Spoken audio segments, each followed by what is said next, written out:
На брифингот за најновите случувања на Балканот во Националниот клуб на новинарите во Вашингтон, заменикот помошник државен секретар на САД за Европа и Евроазија Томас Кантримен го истакна квалитетот на во недела одржаните избори во Македонија.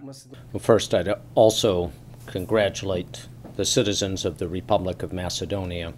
Им честитам на граѓаните на Република Македонија на изборите што беа компетитивни, транспарентни, добро спроведени, на кои луѓето излегоа во голем број, се однесуваа мирољубиво и достоинствено. Квалитетот на овие избори во Република Македонија е без преседан.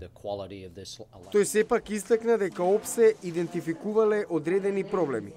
It is an important priority for the next government to address those issues so that Приоритет за идната влада е да се справи со тие прашања, така што наредните избори би можеле да бидат уште подобри.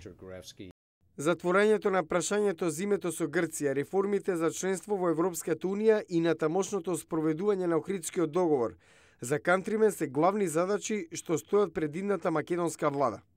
In terms of next priorities, we absolutely believe that this would be the right time as soon as the new government is formed. Во контекст на наредните приоритети, апсолутно веруваме дека ова е вистинското време, веднаш откако ќе се формира новата влада, да се заокружи дискусијата со Грција за името на Македонија. Сметаме дека тоа е на дофат и може да се стори. По избори е можне подобро време да се направи вакво нешто отколку пред избори. Со нетрпение очекуваме тоа да се реши со цел Македонија да продолжи на патот кон НАТО и Европската унија. Кантримен е на мислење дека за новата влада е важно да се зафати со некои од прашањата што ги идентификуваше Европската унија како приоритети на патот за пристапување.